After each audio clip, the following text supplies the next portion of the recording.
একটা অত্যন্ত জনগুরুত্বপূর্ণ বিষয়।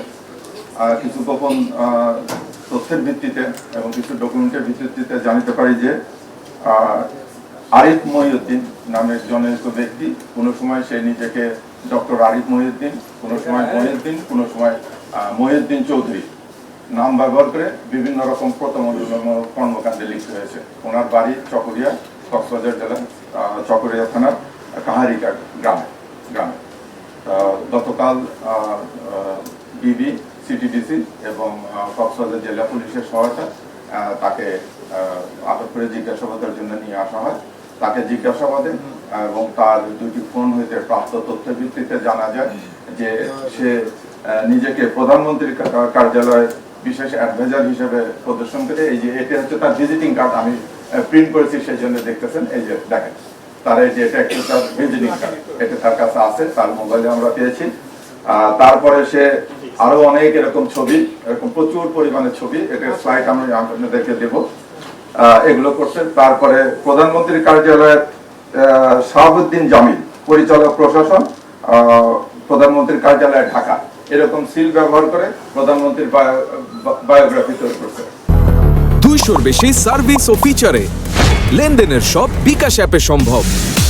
তৈরি করে বিভিন্ন লোকের কাছে পাঠাচ্ছে এবং আরো অনেকগুলো আছে এরকম। এই যে দেখেন, এটা একটা গেজেট, এটা আমাদের সরকারি গেজেট। এই গেজেট প্রজ্ঞাপনেও সে নিজেকে, আরিফ মহিউদ্দিন, সে নিজেকে প্রধানমন্ত্রীর উপদেষ্টা হিসেবে একটা গেজেট পোস্ট করছে, যেখানে সিগনেচার দেখাচ্ছে যে নাসিমুল গনি স্যারের। আসলে অরিজিনাল ঘটনা, স্যার এটা একটা অন্য একটা গেজেট হয়েছিল, যেটা প্রকৃত গেজেট। সেই গেজেটটা ঠিক রেখে সে এডিট করে করে এটা সে বিভিন্ন জায়গায় বিভিন্ন দপ্তরে সেটা পাঠাচ্ছে এবং সে আর একটা সংগঠন করছে। এরকম হাজারো প্রতারণা আছে। সেই গুম কল্যাণ ট্রাস্ট নামে একটা করে, দেখেন আপনারা, সরকারি একবারে সিল মনোগ্রাম ব্যবহার করে এটাকে সে আমাদের সরকারের একজন ঊর্ধ্বতন কর্তব্যক্তিকে এটার সভাপতি এবং সে নিজেকে সদস্য সচিব ঘোষণা করে এবং বিভিন্ন পর্যায়ের লোক, আমাদের অনেক বড় বড় মন্ত্রী মহোদয়দের নাম ব্যবহার করে যে তারা একটা উপদেষ্টা আছে, সে বিভিন্ন জায়গায় এই গুম কল্যাণ ট্রাস্ট এটা সাহায্য করার নামে বিভিন্ন জনের কাছ থেকে আর্থিক সুবিধা পাওয়ার চাঁদা আছে। এছাড়া সে একইভাবে নিজেকে প্রতিমন্ত্রীর দাবি করে দুদকের কাছে চিঠি লিখেছে।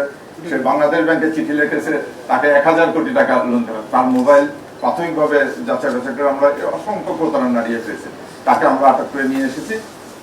এখন জিজ্ঞাসাবাদে তাকে আমরা এই সমস্ত তথ্য পাচ্ছি, তাকে আরো জিজ্ঞাসাবাদ তাকে আইনের আওতায় নেওয়া হবো।